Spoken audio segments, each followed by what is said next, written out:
So our speaker is Lynne Williams. She is the Executive Director of Philadelphia area Great Careers Group. So I assume that that's very similar to what Launchpad is, except it's in Philadelphia. And the title of her presentation is Keyword Strategies and Other Tips for Your Resume and LinkedIn Profile.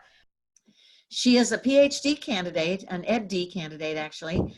She is the Executive Director of the Philadelphia Area Great Careers Group, which is an all-volunteer nonprofit organization that provides career education and networking connections for job seekers in career transition, including veterans, and employed and self-employed people for career management. In addition, she also is the owner of Around the Clock Executive Helper. She is a writer of resumes and LinkedIn profiles. She presents unique research-based workshops on LinkedIn, resumes, the applicant tracking system, the art of networking in person and online, and other career-related social media and technology topics. She is currently working on writing her doctoral dissertation and is a contributing author to Find Your Fit, a practical guide to landing the job you love, along with the late Dick Bowles. Many of you have heard of him, the author of What Color is Your Parachute? In addition, she writes a weekly career column in Vista Today, Montco Today, and Delco Today, and other publications with LinkedIn tips and more. You can connect with her on LinkedIn, and she's at Lynne Williams, so you see her name, Lynne with an E on the end, Lynne Williams.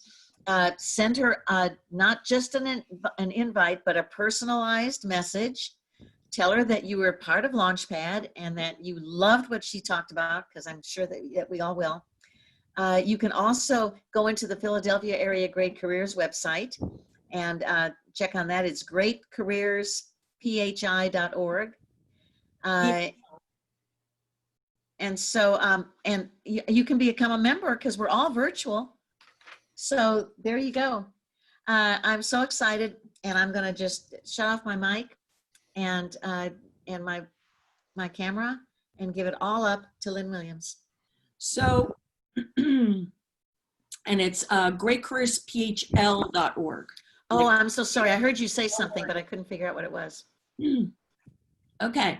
So I would like everybody to get their camera out or their phone and take a picture of this slide. Because if you go to that http://bit.ly LP job club on the right, you can actually pull this deck up. I do share the deck and I customized it to you. So if you follow along on the deck, it's not a PowerPoint. It is actually a Google, hang on, I gotta set my phone here on Do Not Disturb. Somebody's calling me and I forgot to do that. There we go. So you can actually pull this deck up, because I like the decks that I do to be consumed after the fact. So there's a bunch of links in here.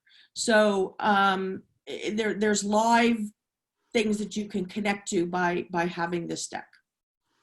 All right. So today's learning objectives, I'm going to share some key job search strategies, tactics, career management resources, know how to research your best keywords for both your resume and your LinkedIn profile, know how to take your base resume and customize it to match keywords and job descriptions before applying to the applicant tracking system, and also share some free software tools. So because we only have an hour, I'm going to go through the deck first, and then I'm going to go back. If there's time, I will hopefully get to some live demos.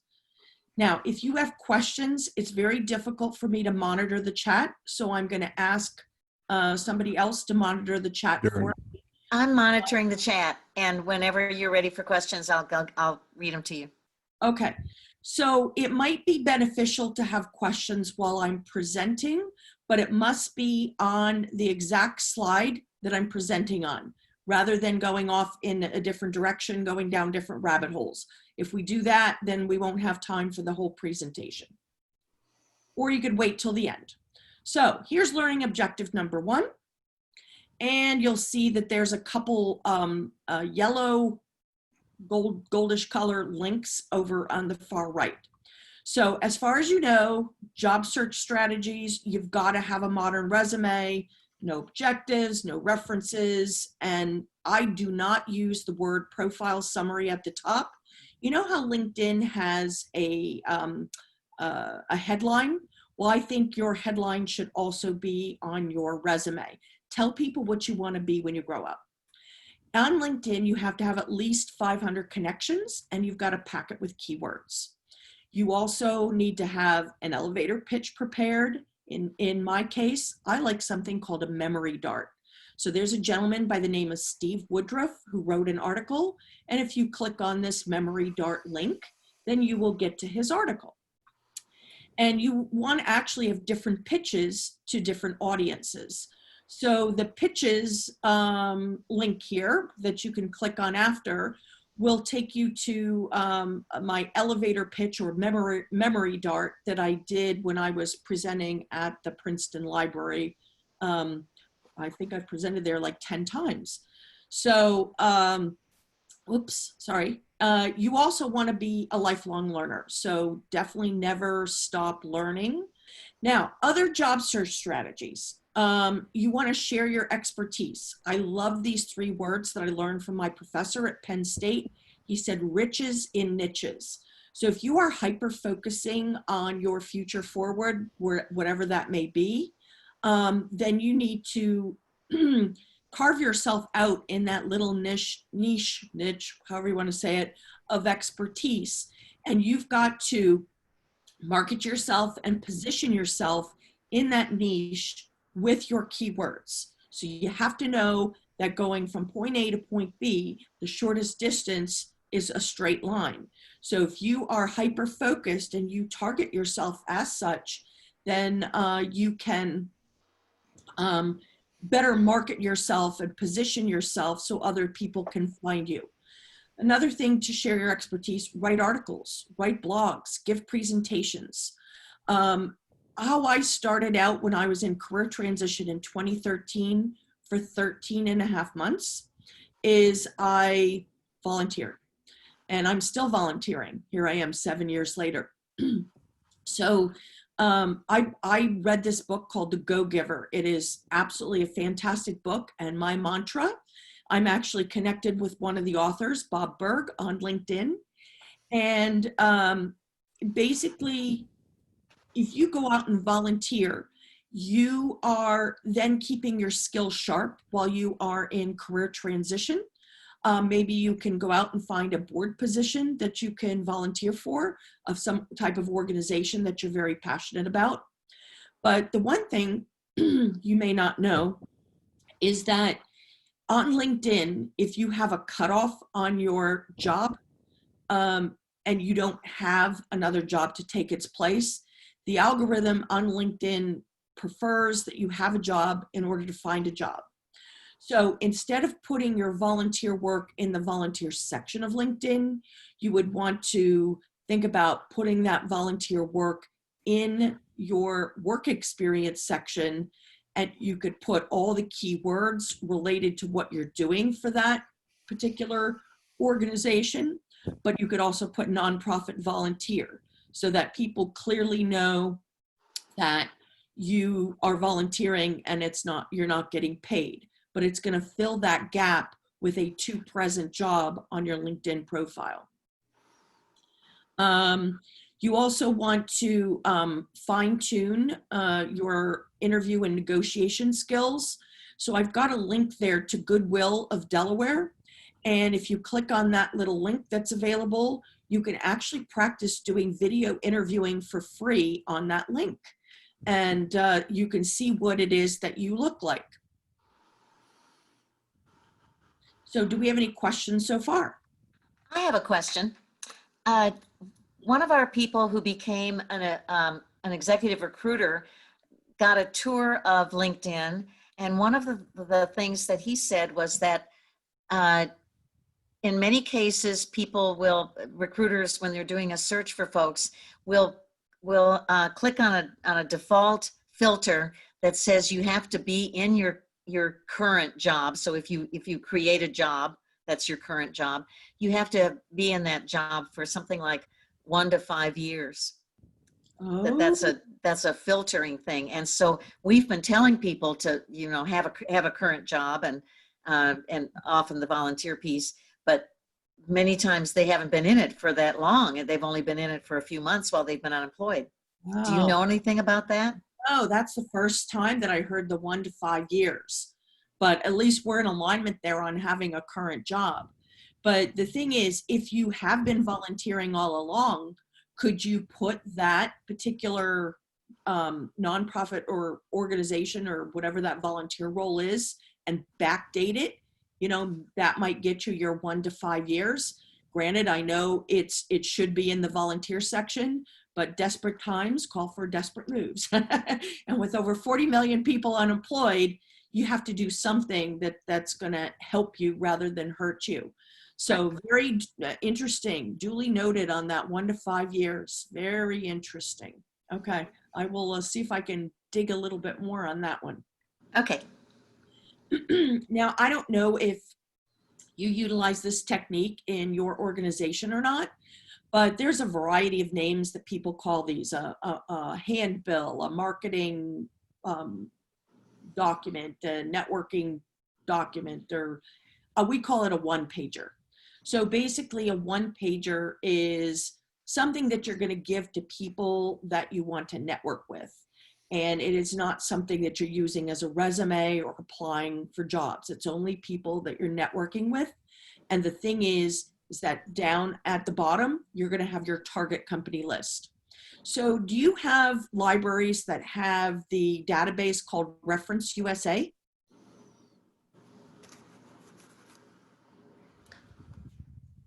Is that familiar to you in Texas?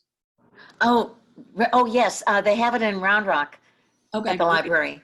So So, if but Austin, nobody ever talks about it in Austin, but Round Rock they do. Okay, so if you go to the database at your library, it's called Reference USA. I know at my library it's free, but you have to log into the library with the library card. And what happens is you're going to get an SIC or an NAICS number. SIC stands for Standard Industry Classification, and NAICS is National Association of Industry Classification Systems. So let's say you wanted to be in pharmaceuticals, and I'm pulling a number out of the hat. I'm just making this up. Don't write this number down. Let's say it's 90002. So you go back in and you put in 90002 and you say, I want it within a 10-mile radius of Austin, a 15-mile radius, a 20-mile radius, whatever you're willing to drive. But this will maybe give you some new companies that you might not have thought of before. So you put those target companies down on your list after you've done some research on them. So it's not just about applying to jobs and being reactive, but it's also about being proactive and applying and networking your way into jobs for companies that you'd really like to work for. So the example, the one pager, where actually you can download a copy from our website by using that link right there. Another thing that some job seekers have done is they've gone to MailChimp and they've created an email marketing list, but you have to be very well aware of the CAN-SPAM Act of 2003. It is $11,000 per violation. So you have to make sure that you've got people's permission to send to them. But if they're your own network and they know, like, and trust you, then, and you tell them you're in your job search, there's a very good chance that they will opt into your newsletter. Other people have built in Google Sites from their Google account and created a little mini website, or there's other newsletters out there. But here's an example of an email that you could send out, and then you could have sections of a newsletter. So basically, you're your own little company and you're marketing yourself. So these are just some ideas of kind of stepping out of the box a little bit differently in order to market yourself. Now, you also might want to consider doing informational interviews. So informational interviews are an excellent way to get your foot in the door with a company because you're not actually asking for a job, you're only asking for information. So here's an example of an actual interview, informational interview that I did. I'm very interested in going into higher education. I can only do that on a part-time basis while I am working on my doctoral dissertation, and it is an EDD, not a Doctor of Education. It's not a PhD. And I will be done, hopefully, if all goes well, in the fall of 2021. So I had already finished my doctoral coursework, so I'm just working on the dissertation part and meeting the class requirements through my university. But I really was interested in talking to somebody in career services in higher ed, and this was an interview from a couple years ago. Now, another thing is, you mentioned the book that I was writing with Dick Bowles, the author of What Color's Your Parachute? So this book was published in October of 2016, and Dick Bowles unfortunately passed in April of 2017. But it was not only me, but there's 15 other career coaches from around the country who contributed to chapters in this book. So my chapter is on applying for jobs, and I submitted an example resume, an example cover letter that's like regular paragraph cover letter, T-style cover letter, and talked about, you know, what do you do when you apply to jobs, and how do you deal with that salary question while you're online. And then they asked, well, could you also provide information on a value proposition letter? So value proposition letter is, again, being proactive. You're not applying to a job, you're applying to a company. So maybe you want to send it to the CEO. Maybe if you're in IT, you want to send it to the CIO. Maybe you want to send it to somebody in human resources. Just find a real person who you think can help you, be a hiring manager or has some kind of influence, and write a 100 to 150 word document so that you can showcase your accomplishments. Now, here's an example of a value proposition letter, and it's there's a lot of white space in there, and we highlight and bold some of the accomplishment numbers, you know, and statistics, and what your title is that you're looking for. So that's just an example. My best guess is if you were to send this in snail mail, hopefully people are still working at their office. If you were to send it by snail mail, it's something that's different than just sending it electronically. And it's short and sweet enough that there's a good chance it's going to be read. If you send a standard cover letter that's multiple paragraphs, people have to take way more time to read that. And I think you might have a better chance by using this as a job search strategy, because maybe you read something in your local business journal or newspaper that caught your attention. And if you're thinking about, you know, your skill set, maybe you're reading between the lines with what they're putting out there in their press release, or they're building a new branch or whatever it may be, that they could really utilize your skill set. Now, this is a terrific book. It's called Active Interviewing, and I think it's only like $10 and change from Amazon. The last part of it is an example of a PowerPoint presentation that when you do go to in-person interviews, you can actually take a hard copy. And then if you are doing electronic virtual interviews, then you can make a deck. So if you make a deck like a Google slide deck, like I'm doing with this particular presentation, then people can access it. So here is my portfolio that I created, and I'll take you to the next slide. So the portfolio is my example for higher ed. I did apply for the Education Certification Officer position at Gwynedd Mercy. That's where I'm doing my doctoral dissertation.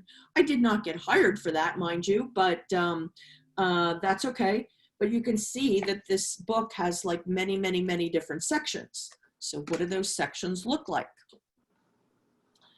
So the first thing is my overview, and that would be the deck that I had created that mirrors the job description. And then I put in my resume, my cover letter, my transcripts of my education, because obviously I'm applying to an academic institution, and they want to know my background in education. And then my certifications and clearances. So in Pennsylvania, we have to have, for teaching, and at least with younger people, we have to have a criminal background check, a child abuse clearance, as well as an FBI clearance. So I put all my certifications and clearances in there. And then my recognitions, I've received lots of awards. If you go on my LinkedIn profile, you'll see those. When I was in the news, my publications, as it was mentioned, I write every Friday for a publication locally here, and well, 3 publications actually, and that goes out to 70,000 people. And I also put those links in my publication section of my LinkedIn profile. And then some of those articles wind up going on the blog of the Philadelphia Area Great Careers Group. I also included letters of recommendation. So, any questions so far before I go to learning objective number 2? There was a question, I believe I know the answer. Somebody said cover letters, yes or no? I just sat in on a webinar where recruiters all said no. Okay. I am involved in several HR organizations, like SHRM organizations, and I get kind of a 50-50 on that. There's some HR professionals, they'll say, I don't have time. I just don't have time to read them. And then there's others that'll say, you know what, we're down to 2 candidates. And it could be the cover letter that is a make or break for you. So if you have a standard cover letter format, and then you could just tweak and modify that to customize it to match the job description. If they ask for a cover letter, by all means, you need to submit a cover letter. Are they all going to read them? No. But, you know, we have challenging times right now with over 40 million people unemployed. So if that's what you're going to take the pains and you know, customize that cover letter to help you get the job, it's probably more about quality of a job application and networking your way in than it is quantity. So I would take the time and the pains to do that, even though it's that 50-50 where it may not get read. So here's a question. People ask me, Lynn, should your resume and LinkedIn be matchy-matchy? So there's an article right there that you can link to, and that'll tell you my philosophy. So let me bottom line that for you. The answer is, it depends. So that's a nice, clear answer. If you are a job seeker, I can tell you that streamlining processes to help save time, I would say you do want to have the matchy-matchy. Because it just makes it easier when you have to tweak.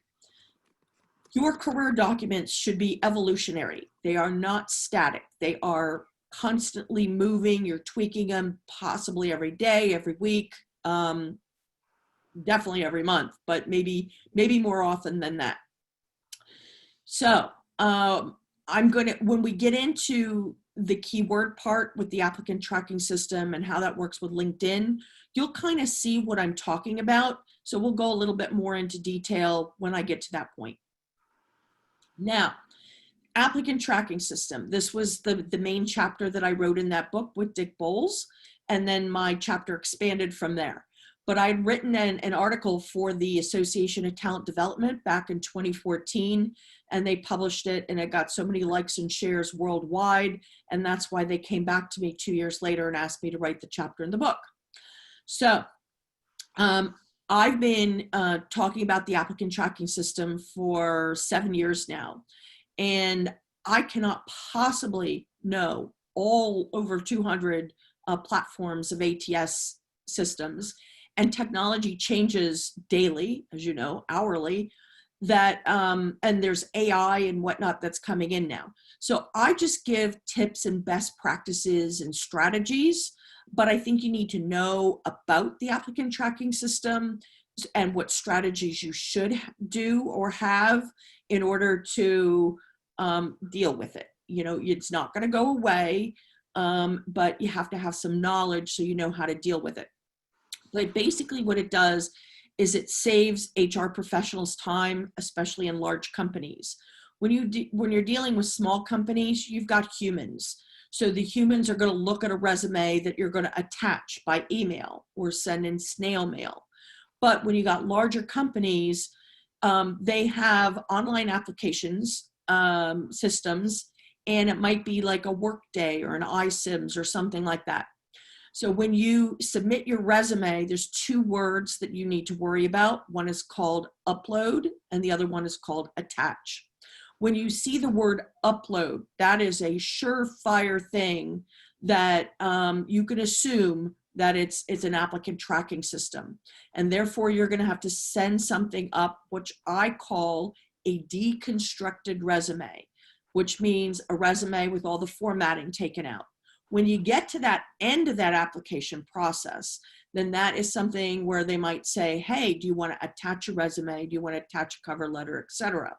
Well, the cover letter is normally a Control V, Control C, Control V, copy and paste, but you can actually attach a resume, and that's where you want to attach what I call a pretty resume. That would be a formatted resume. So when we get into a couple more slides, you're going to see what the difference is between a pretty resume and a deconstructed resume. But the resume, when you go upload, it goes through something called a parser.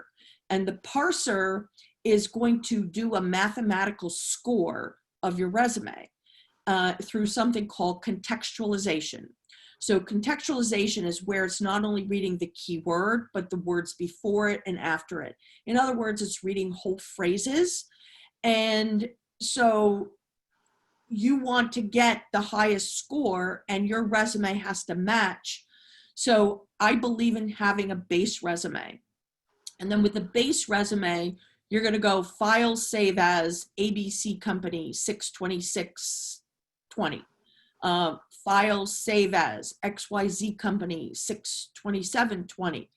And then you're going to customize those now renamed custom resumes from your base resume, and you're going to weave in the keywords directly, exactly, precisely from that job description so that you have a better chance of matching. You cannot just do one size fits all, one resume for all applications.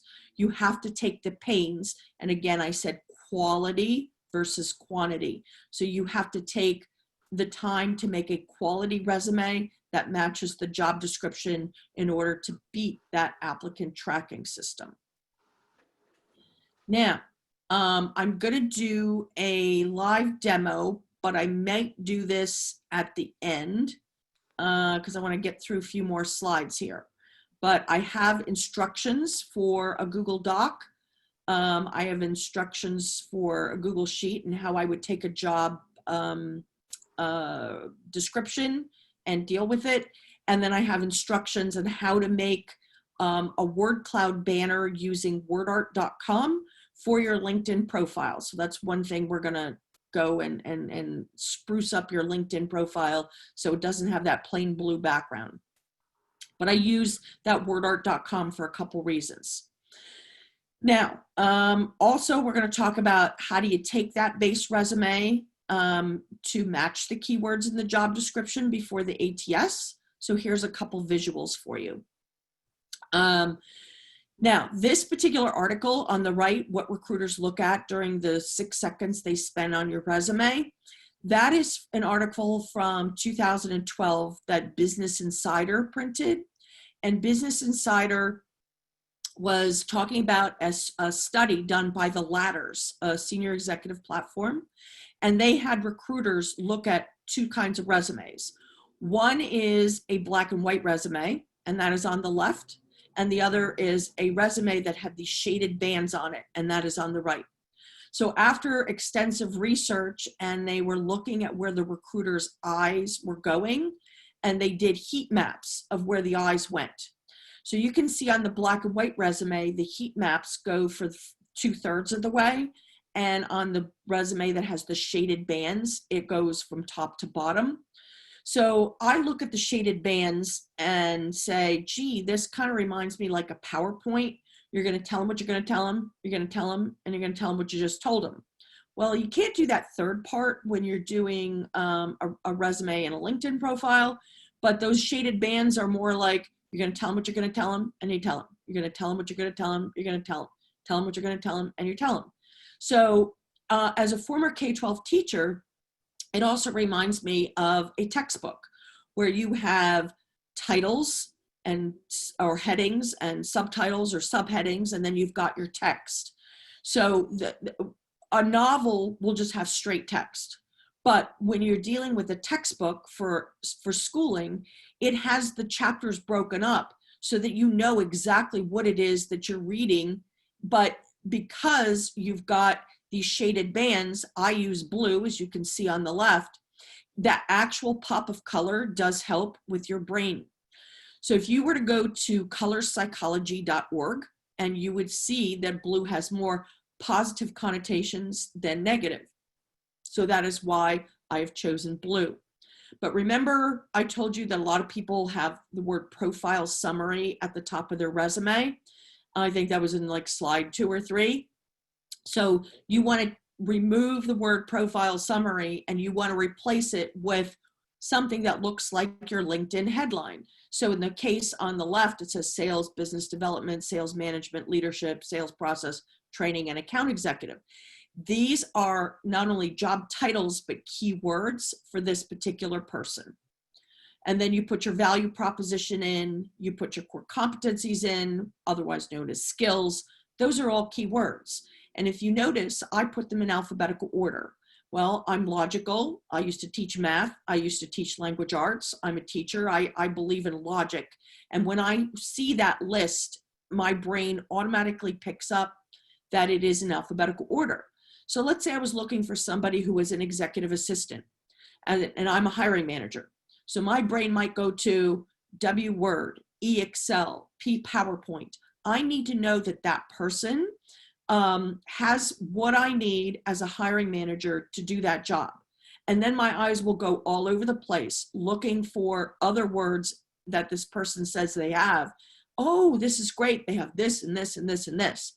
But I will stop and read this because they have the must-haves because of the non-linear reading that I engaged with. There was an article put out by the Washington Post that talked about that we're inundated with torrents of information every day. And therefore, we are skimming and scanning. So you've probably heard in the past from a Microsoft study done in Canada that humans have a 7-second attention span and goldfish have an 8-second attention span. So if you set up your resume for success, you have to set it up keeping in mind that recruiters typically only give 6 to 15 seconds to look at your resume, and it better be front loaded in the top half. So if you were going to take an 8.5 by 11 piece of paper and fold it in half, that top half would be that 6 to 15 seconds. So if you think about it and make that similar to a newspaper, what sells? It's the headline. When you go to a website, before you scroll down, that content better doggone well be, in that top part so that people kind of get a handle on you before they start scrolling down. So they'll see if they're in the right place or not. Now on the left resume, you see I have something called career highlights. So career highlights, in other words, is my word for accomplishments, and it's a little bit different on resumes. So I figure it's an attention getter, and this can be done in several different ways, which I'm not going to share today, but there are different ways that you can approach the career highlights section. Now, there's this article that started out the chapter of the book. So it's how to avoid the online application black hole. You basically want to turn your resume into an Arial 12-point font resume. And this is kind of what it looks like when I've taken out all the formatting. So let me go back one slide. This is the same information as this, but there is no formatting here. There's no black or shaded blue lines. You have to strip it down so it's basically Arial 12-point font. Now people, some in IT say, well, can I do that with a .txt file? Yeah, you can, but you cannot control the spacing when you do it with a .txt file. So from this pretty blue resume, what I do is when I deconstruct it down to this 12-point Arial font, deconstructed resume, it honestly takes like 12 to 15 minutes, and I can control the spacing because I'm doing it in Word. Now, the skills section for the ATS used to be called core competencies. That has to be moved to the end of the document because typical ATS systems have the skills at the end. Now, learning objective number 4, I want to show you some free software tools. So after I finish the deck, we're going to go back and we're going to go to slide 18 and this one, and I'll start going on other platforms other than the deck. And we're going to talk a little bit about Canva.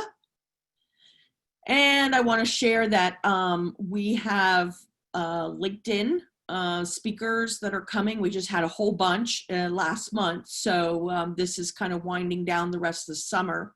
If you've never heard Bryn Tillman, she's absolutely fantastic. She's our Tuesday speaker. We can only have 100 people on our Zoom. So, you know, it's kind of like the first come, first serve with the registrations. And then Kenneth Lang from New York City. He's speaking for us July 8th. And then I am doing 3-hour workshops on July 25th, August 1st, and August 8th. 3-hour workshops. And guess what? They're all free. So can't beat that. Now, here's that LinkedIn workshop. And we run about 1,000 events a year. So just think of this particular meeting times 1,000, that's us. We have stuff going on every day, not just once a day, but sometimes several times a day. So I just pulled up some of our upcoming featured speakers, even though there's a lot more stuff in between all of these, but there's my LinkedIn workshops. We have a speaker from Florida coming on how to make recruiters your ally. He's a career coach. We have Paul Sakala coming from the New Jersey area, who's talking about project planning your job search. Matt Hugg owns nonprofit courses. So if you have an interest in nonprofit careers, you definitely want to hear that. And then in August, we have LGBTQ inclusivity in the workplace. Oops, I got to fix that typo. I was just doing that right beforehand. And then this document is an online document, that bit.ly career ed events. That is the one that I keep the most up to date. Now we're an all volunteer organization, so we're a little bit behind in getting things on our website and our meetup. So patience, we have to just go with the flow with the volunteers, but this document I do keep up to date, absolutely, for sure. Then there's my contact information and some links to get a hold of me. And then I would appreciate it if you would fill out a speaker evaluation at the end. And then here's another page that has the URL on it. So if you jumped on and didn't catch the first slide, please get your phone out and do a quick snap of this slide. Or actually, oops, I gotta fix that other H too. So actually somebody can maybe type that in the chat for me without the double H. All right, so I'm going to go back to slide 18 and we're going to do this demo here. Just checking the time. All right, we're pretty good. All right. Now, Wordart.com. It is a free platform. It is something that I really like and I typically use for analyzing job descriptions. Now, I'm a Google girl. I like using Google Docs and Google Sheets, etc. when I work with clients, because I'm working with clients virtually. I was working with clients virtually before I had to work with clients virtually because of the pandemic. But it allows us to have just one document, and we could be anywhere and do video conferencing and work on one document together. I do a collaborative resume and LinkedIn profile writing process, not a here it is, jam it down your throat kind of thing. So here's an example of what I do.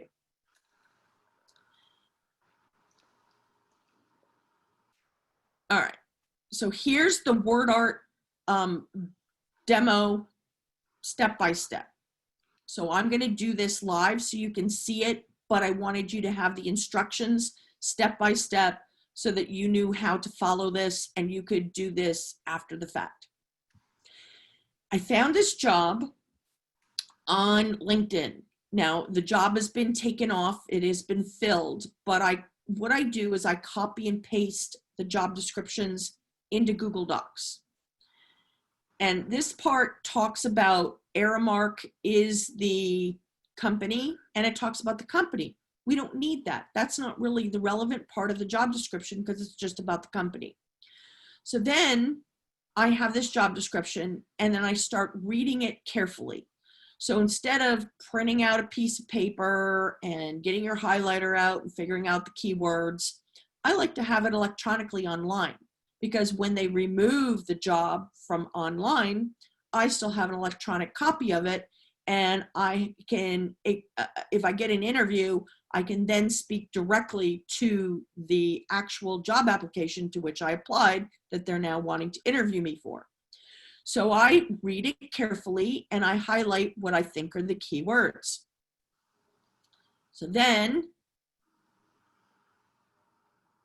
I have LinkedIn Premium, so it tells me exactly what skills I have that match this job description. If you have the free account, you may not get some of these little tidbits of knowledge. And then I do something, and I get this job description from Wordart, and I take a screenshot and I put that in.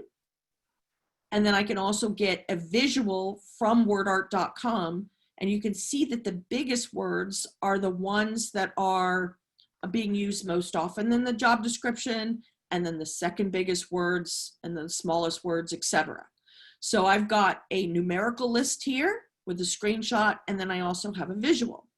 So let me show you how this works. First of all, I'm going to show you this job description that I found on LinkedIn, and you'll see that it is no longer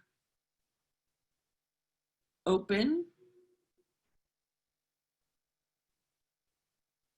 Okay, so it says this job's no longer accepting applications, but if I go down, you see in the premium, LinkedIn Premium, it gives me a little bit more information than I would have without the premium account. Now, because it's no longer a valid link, they don't give me those keywords anymore. Okay, so I'm going to get out of that. All right, so if I were just to take this description part and I'm going to get it into Wordart. So I'm going to click on wordart.com. You can see Wordart now, right? On the screen. So I'm going to click on Create Now. Now, I'm going to click on the word Create. So I'm going to go back to my job description. Oops, not there. And I'm going to highlight all of this.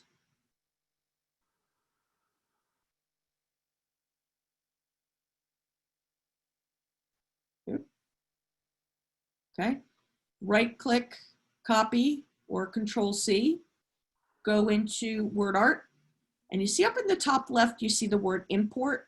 I'm going to click on the word import, and then it's going to pull up this window. So I'm going to click in here and right click the word, left click the word paste. Now I'm going to unclick the word stemming. So stemming has to do with root words.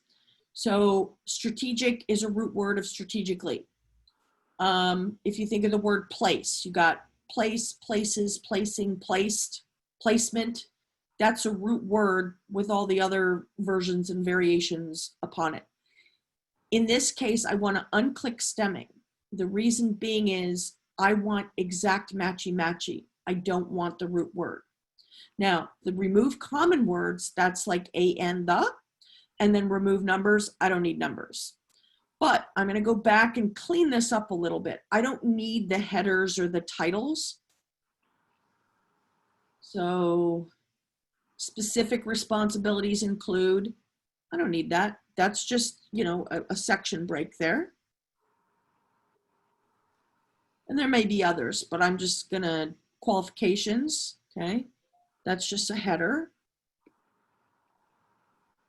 And then we'll kind of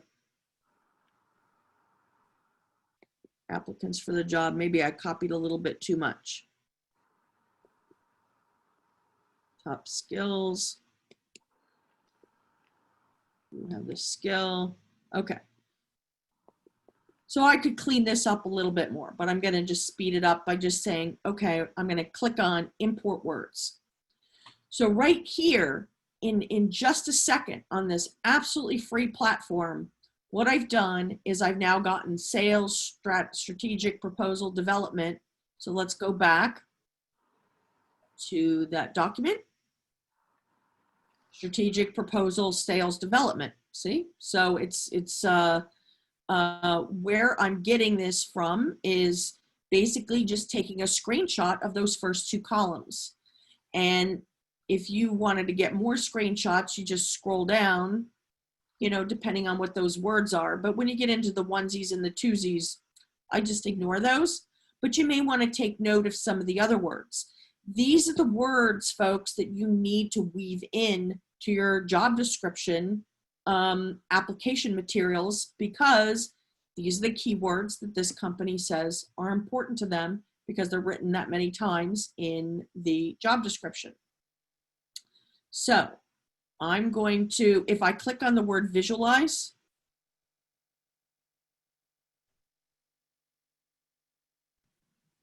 so, you know, it comes up randomly every time. So this display is going to be different from the original display that I had put in the document. But I'm going to click off this now and click off this. And I'm going to go back to my deck. Now, Google Sheets for live demo.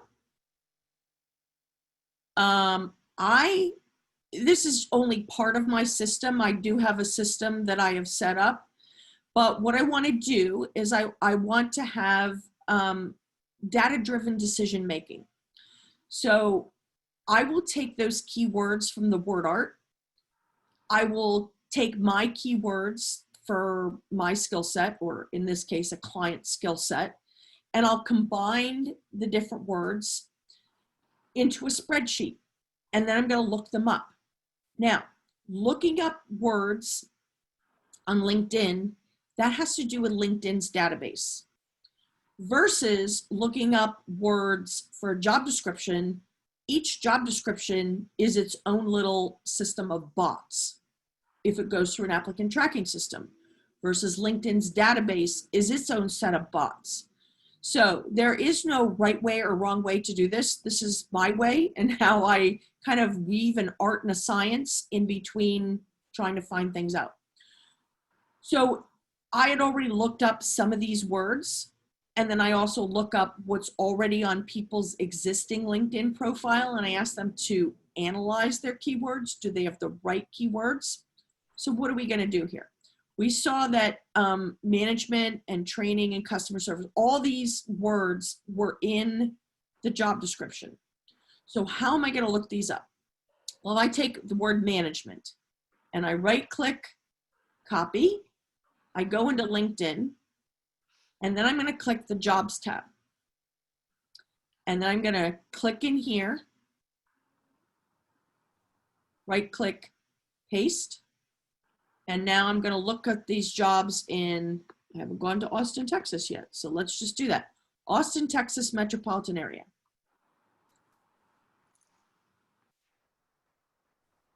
Didn't like that.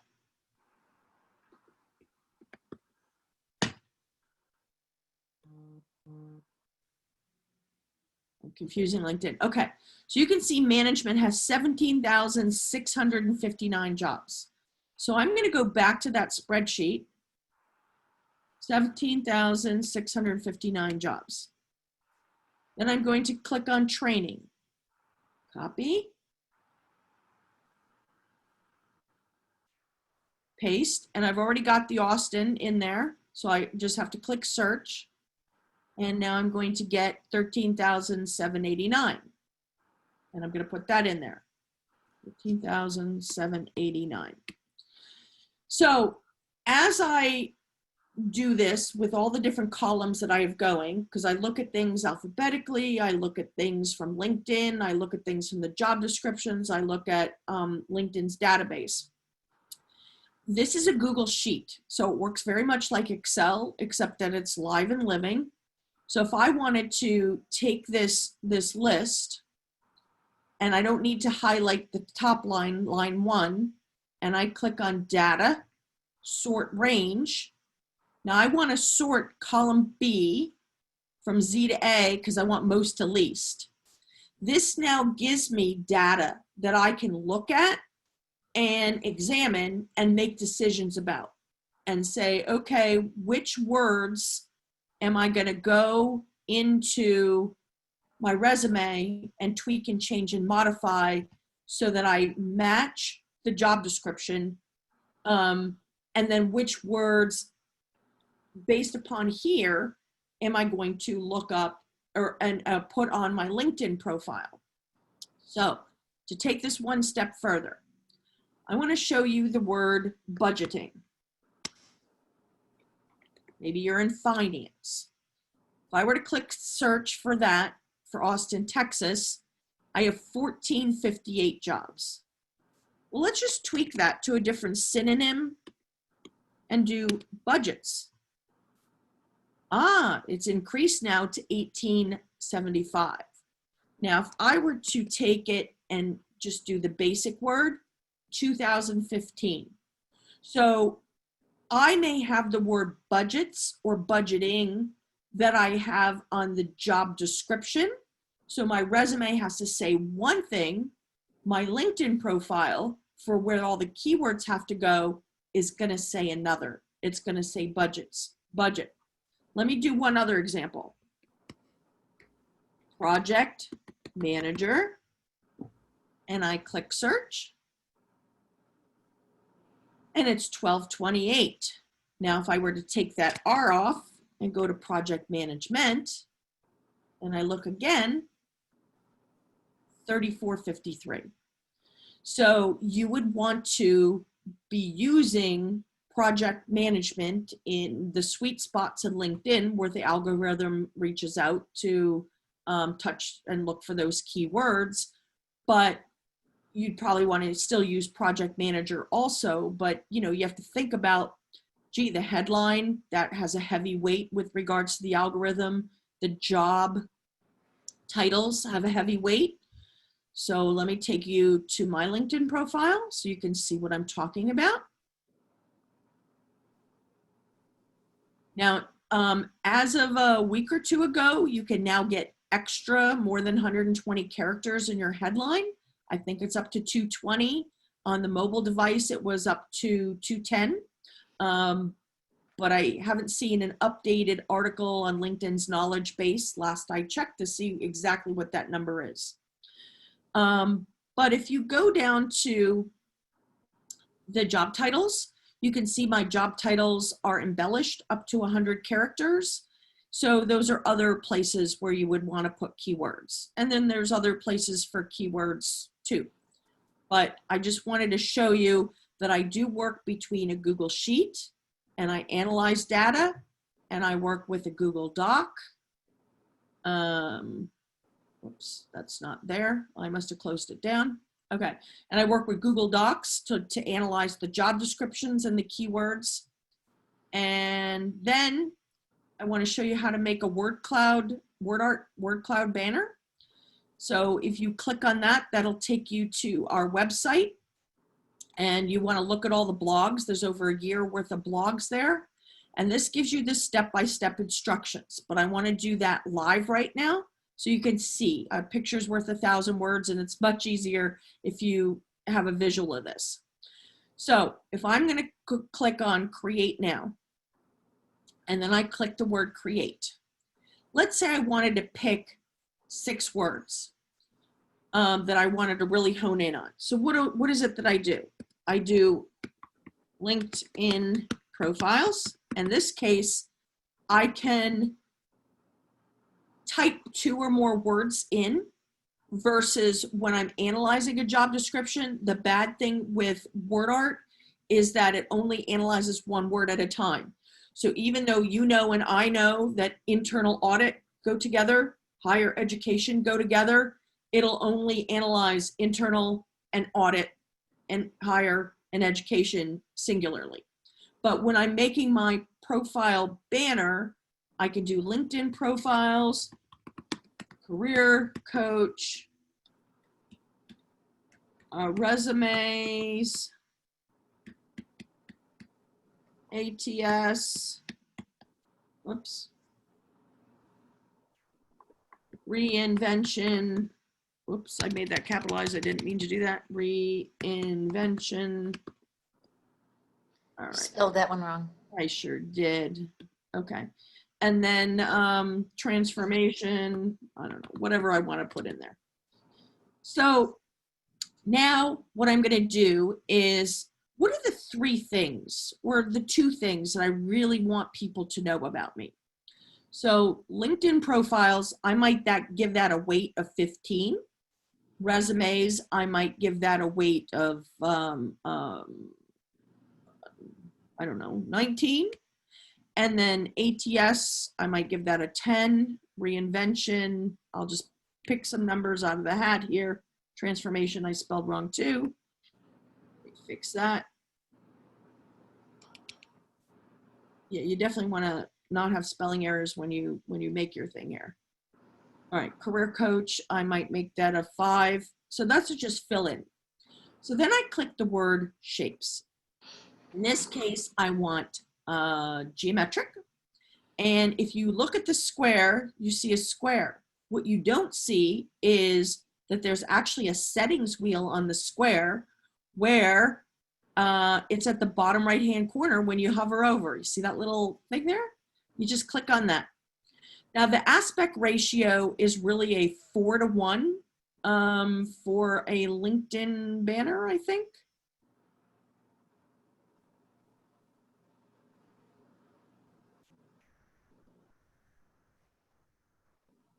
So we'll click on that. Now you go to fonts, pick one. I will pick this PT Sans, and then layout, you can have your choice, and I'm just going to do horizontal for my purposes right now. The style, this is the tricky part. This is why I want to show this to you. I click on custom, and then I'm going to not like those colors. Let's say I want red, white, and blue. So I'm going to slide this little white bar over to the red. I'm going to pick a red that I like, add to palette. I'm going to slide this to the blues, and I'm going to pick a blue. I like that one. And then maybe I want a gray, and I like that one. Well, now I'm going to get rid of the orange by just clicking on it, the purple, and the cranberry. So now when I click close, I've now got my color choice, and I'm going to click on visual. And this all comes up random. So right now, resumes is blaring at you. All right, if I click visual again, it's still blaring. So maybe I want to go to words and I want to adjust it. And I want resumes to maybe not be so big. Maybe I want to make it even. so I can go back and I can adjust it.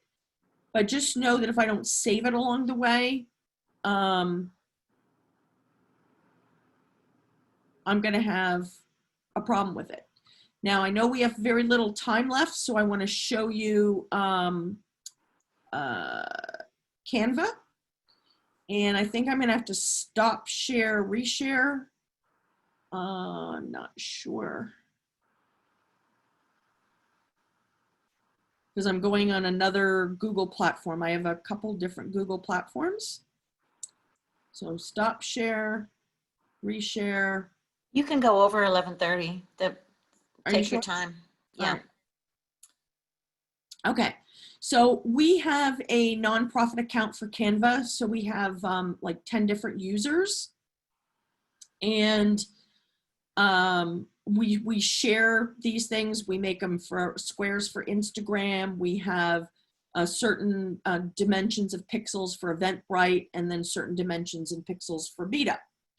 So, you know, we've got lots of different things, you know, logos. We're looking for sponsors. We're putting a job board up now, and I use these for my articles, for my blogs. But you know, you can actually make LinkedIn banners.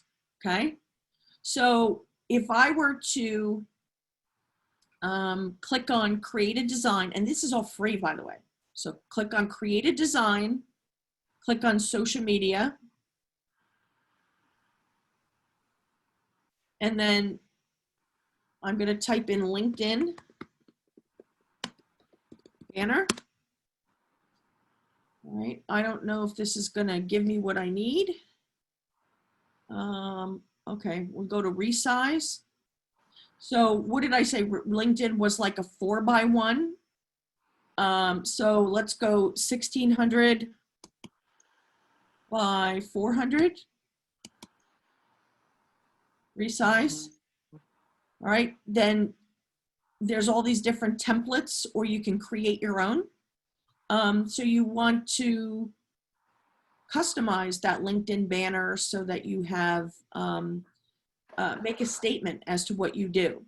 So you can either use wordart.com if you want to have a word cloud, or you can create a banner from scratch, but just do something. Just do something other than leave your blue constellations there. Any questions? I'm ready for questions.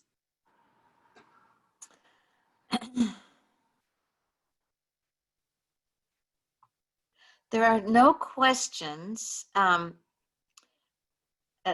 think everybody's just in awe. Let me see if I've got anything else in here. I have some questions from before. Okay. But not from this particular piece. Somebody was asking about, oh, there we go. So one says, can you show your contact info screen again? One says, LinkedIn, oh, Sarah looked it up and she says the LinkedIn background is 1584 by 396. Which is basically 4 to 1. The profile pic is 400 by 400. Yeah. That's the, yeah. And then, okay, so then some of these are very specific to the individuals. So one says education, top or bottom?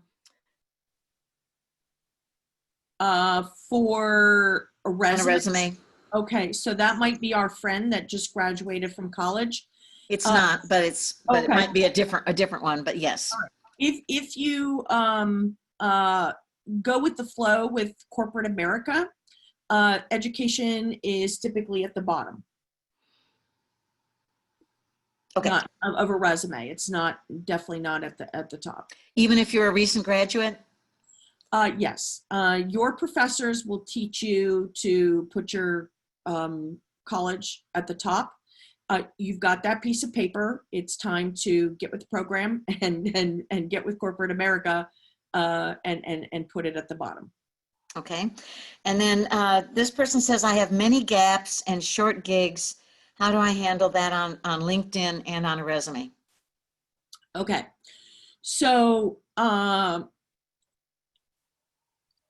if I were to take you to around the clock executive helper, even though I started that side gig in 1994, it shows that I've got 25 years and 8 months. Well, at least that's in Pennsylvania. If I add another year when I was in California, that'd be 26 years and 8 months. So I've had that going on as my side gig the whole time. There's my nonprofit. This is, volunteer work. I don't get paid for this. But I was the executive assistant to the president of Berkshire Hathaway Home Services, Fox and Roach Realtors, largest franchise in the real estate Berkshire Hathaway empire in the country, $11 billion corporation.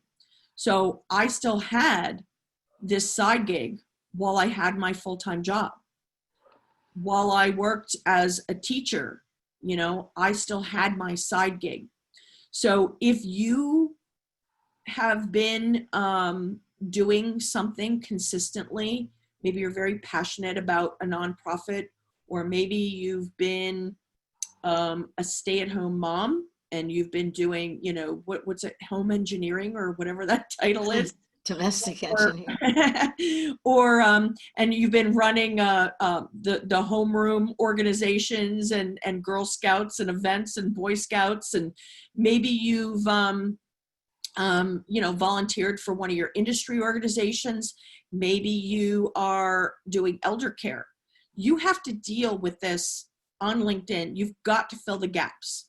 So I know you're recording this, and I'd rather, if I pulled up other people's profiles, I'd rather it not be recorded. So I could show you some examples, but I know it's public information, but I just, rather it not be recorded to when I share other people's profiles for examples. That's fine. Okay. That's fine. So when you turn the recording off, then I'll show. But you do need to deal with the gaps. You got to try and fill, well, at least the current gap. If you have other gaps, you have to have reasons. There's stories as to why or how you had the gaps. I have one client in New York who had a gap for 6 years. Her mother was very ill, and then she had to deal with the estate afterwards. Mm-hmm. I had another client in Jersey who adopted some kids as a foster parent, and these kids had some learning differences, and she had to take 4 years off of work, and then didn't want to be in the mortgage industry anymore. She wanted to reinvent and be in hospice care, and she did land a job. And then somebody in the mortgage industry called her, and she decided, when COVID happened, because the whole world changed there, she went back to the mortgage company. So she reinvented again. It's possible. It's all about the keywords that are on your profile. Yeah, we had somebody who just said personal sabbatical, family sabbatical. Yeah. One said, family caretaker, and just didn't go into any detail. We had one person who said family sabbatical and put all the leadership stuff that she had, as you said. She listed that. Yep. Most of the recruiters that we've talked to have said, as long as you kind of explain briefly what was going on during that time period, they don't care. Exactly. That is a gap filler, a sabbatical. I had one client in Oklahoma who he went sailing for 2 years. Oh, wow. I mean, his wife was made good money, and so that's what he did. So while I have the screen share here, so here's this document that is constantly updated. So there's bit.ly career at events. So these are all links that'll take you into all of our platforms and systems. And then this is what's updated right now. We have our events coming starting Monday. These are all our events. That's next week, and then July and August. So this is the one that I keep updated. And we do have a dual registration process for our events. And then I showed you our website, and yeah, so here's the website.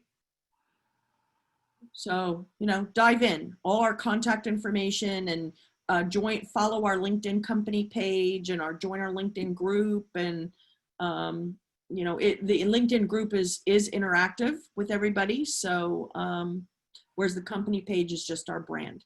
But if you're on any social media, Instagram and whatnot, yeah, follow us. Wow. Very impressive. Very impressive. If anybody else has a question, throw it in the chat room now, or forever hold your peace. So I guess I need to explain one other thing. We started out 10 years ago as the Philadelphia Area Great Careers Group. It was founded by two guys, and it was just a meetup group. So here's the meetup group. And you can see for July, you can see we have stuff pretty much every day, and sometimes more than one time a day. I took this organization over in 2015, August 4th, 2015. We had 1,722 members, and we've now grown the meetup to 4623. Now, why is there a difference with the 6323, which I actually have to update? On May 1st, we inherited something called BANG, which is Business Executives Networking Group.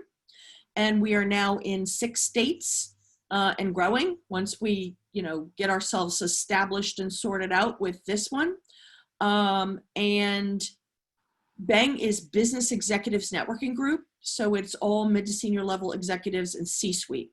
The rest of our organization is all-inclusive, diverse, and equitable. We are open to everybody, no matter what their level. But mostly it's the professionals and mid to senior level that do come to our normal Philadelphia Area Great Careers Group meetings, because we just took them over and merged as of May 1st. We will work on rebranding our whole organization, but we have lots of other things, like we're on Salesforce. So we have to still get our Salesforce up and running for the existing chapters before we can start building any new. We're all volunteer. So we have people that volunteer for us. And I guess I should show you the company page, because this is a story about how do you volunteer for a nonprofit and put it on your LinkedIn profile. This is what I meant to show you. I forgot to do this one. So I'm viewing this as a member instead of an administrator. So you can see we have 1,564 followers, and we're rebranding more in the way of Great Careers Groups, NBANG, and NCN, which stands for Nonprofit Career Network. But I didn't want that too long on the LinkedIn URL. But you can see it says 26 employees. We have no employees. I'm not even an employee. I'm a straight volunteer. Do you happen to know this gentleman from Austin? Sam P. Lark Jr. Yeah. Well, not only do we know him, I mean, he's been a speaker, but he's a good friend. He came to Launchpad as a job seeker years and years ago, but he works for GoDaddy, and I'm worried that he just lost his job because they just closed down their Austin office and laid off 600 people. Oh my gosh. Well, you can see he went to school in Philadelphia, Temple. So he and I did, and we've had, you know, conversations. We actually got connected by a mutual connection. And look at this. He and I in Austin have 150 mutual connections. Go figure, right? Yep. It says to the left of his picture, open to work. So I guess he. Yeah. Oh, it does. I didn't even notice that. How did he do that on his? So you know, this open to work, what I've mostly seen is ONO in people's headlines because it's short and sweet. Hashtag ONO. So if you look up this hashtag, you'll see people that are open to new opportunities. So you don't want to take a lot of classes, but you know, you can see I'm following it. And you'll see lots of people using it in their. Yeah, cool. Yeah. So by the way, if you're not following hashtags, you should be following hashtags. And when you are posting, let me just take you to my LinkedIn group, and I want to show you a little tip on hashtags for posting. So here's the Great Careers group in Bang. I know it looks the same as our company page, but this is the interactive page. And I'm not the only one that posts. So here's one of our chapter leaders, Ken Schur. He's a career coach. And then he posted something else. And then here's me. So we had Charlie Timmons, who's another career coach, and he gave a presentation on value proposition 3.0. So when I click on the three little dots on my company page, I'm able to get this post as far as the URL here, and then I can add my own commentary. So I'm trying to drive people to the Great Careers company page so that they follow that and we're in their feed. So when I originally posted this, I posted it with 3 hashtags as typical. So Great Careers PHL, that is our hashtag if you want to follow that hashtag, value proposition, and online learning platform. So these 3 URLs actually become part of the URL of the post. Now that happened in around December of 2019. You can put more hashtags than 3 in, but just know that 3 is what goes in part of the URL. So if I were to go to my website and I were to type in the keyword hashtag, you'll see 2 articles that come up.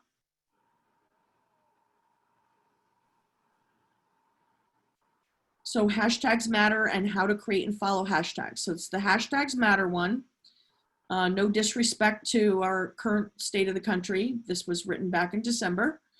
But this one shows an example of, I try to post with 3 hashtags, and sure enough, 3 hashtags became part of the URL. And you can see Great Careers PHL, networking, and LinkedIn profile. Now, when I did it on another post with 4 hashtags, only the first 3 became part of that URL. Interesting. Yeah, and just as an FYI, because of the current status in our country, oh,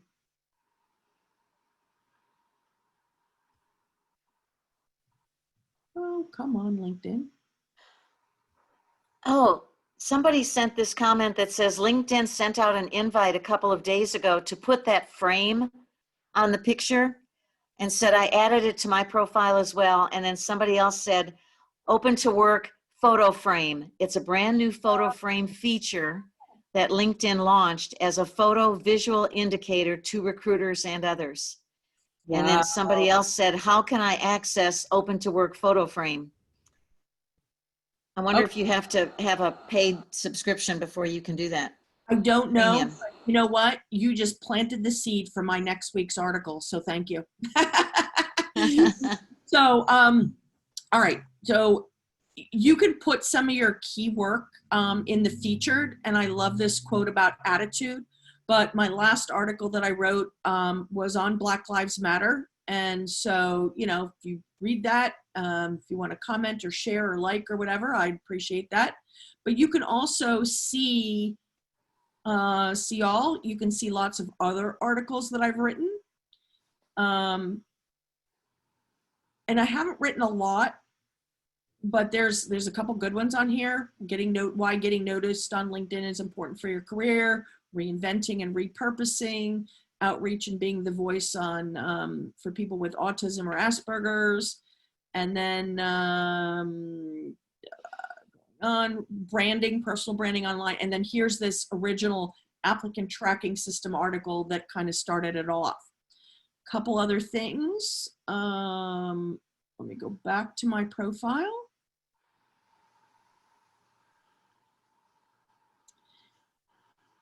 You'll see that I've added my pronouns this week.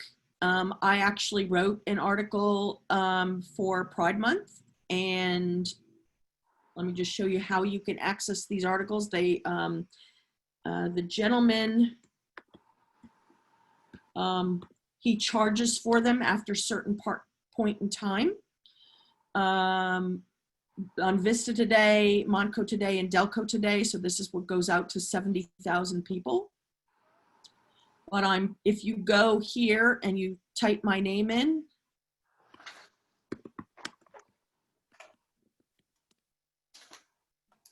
you will see all the articles that I've written. Just waiting for that to come up. So here's LinkedIn Pride. What are your pronouns? Okay, so this is more like educational, giving definitions. I don't know if you realize that there are 58 gender definitions on Facebook. So if you don't know what all these are, I didn't know what all those were, so I had to look them up. But anyway, there's you know, information in all these articles too, and these are the ones that actually do wind up sort of going on the LinkedIn profile or on the company blog page. But this one in particular, sometime today I will be probably posting this and make it an article. But I do give credit to where it was originally published because I wrote it for him. Oh, this thing's fun. I don't know if you've ever heard of Padlet, but I had to make a Padlet for my one of my doctoral classes as an introduction. And I know this is all goofy and whatnot, but I had to meet all the requirements. But if you have links and want to showcase something, it's like a wall where you can put links to various things. So, you know, here's all the links to all the Philadelphia Area Great Careers Group stuff and Eventbrite, and, you know, here's these publications that I just told you about, and my daughters, and I'm going to be a grandma in September. So that was kind of fun. If you want to try something, it's called Padlet, and it was free.